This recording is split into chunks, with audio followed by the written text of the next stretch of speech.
It's a Canadian couple. Let me put their picture on the screen. Laura and Braden Faganello.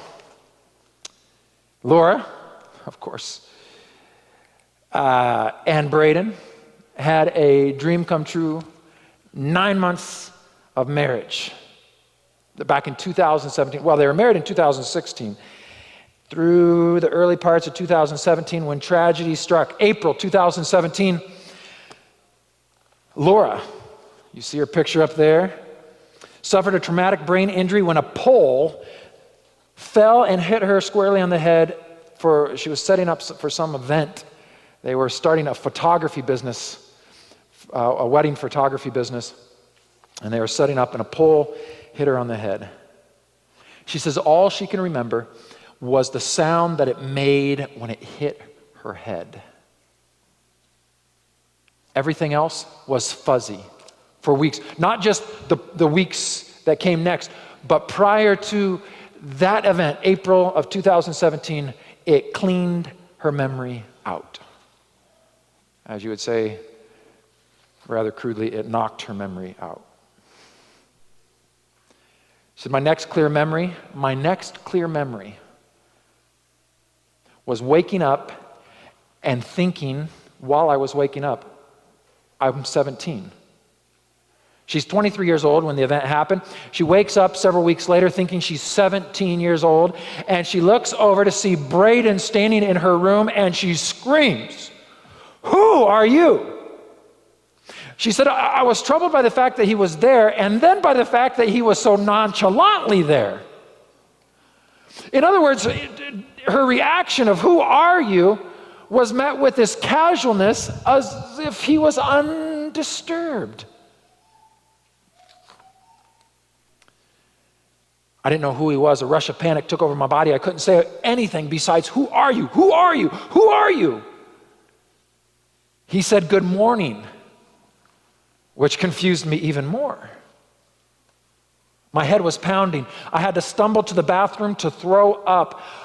And in the bathroom, I saw my belongings next to his. Who is he? It wasn't just the only morning. It wasn't just that morning, rather, but it was every morning. I woke up with the same question in my mind: who is this man? The wedding album was open on the coffee table in front of us in our living room, but I couldn't remember anything about that. Morning after morning, she says, I woke up wondering who this man was. Gasping in fear sometimes, discouraged and depressed, I would scream and cry.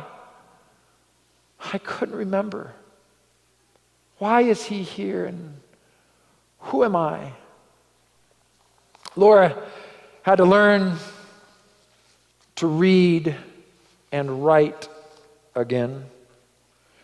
She was having to live with short and long-term memory loss, cope with constant pain, and come to terms that he wasn't leaving. Braden, 25, says that Laura was afraid of him. She would react emotionally with fear when he would say things like, good morning, and I love you. He said, I was committed to her. I wasn't going anywhere. That hadn't changed. But she struggled with not knowing who I was, with depression and the pain. And Laura told everyone she wasn't married. She didn't ever know that she had been married. But he stayed beside her, patiently, kindly, writing her notes, letting her know that everything would be okay. So she agreed to date him.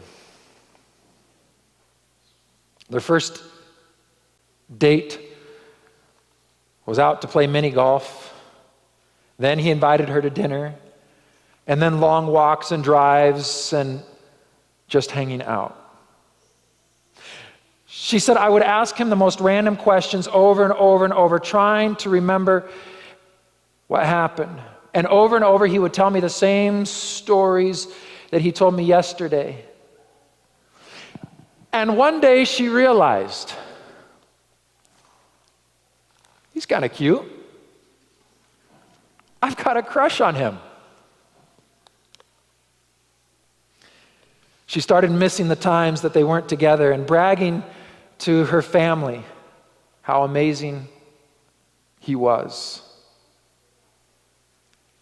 And then he popped the question.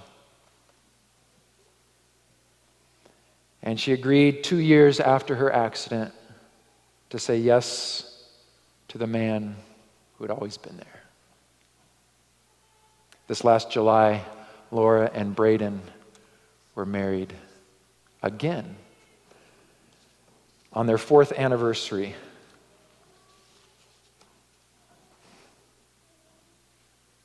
What does that have to do with where we're going? I want to invite you to meet God again for the first time.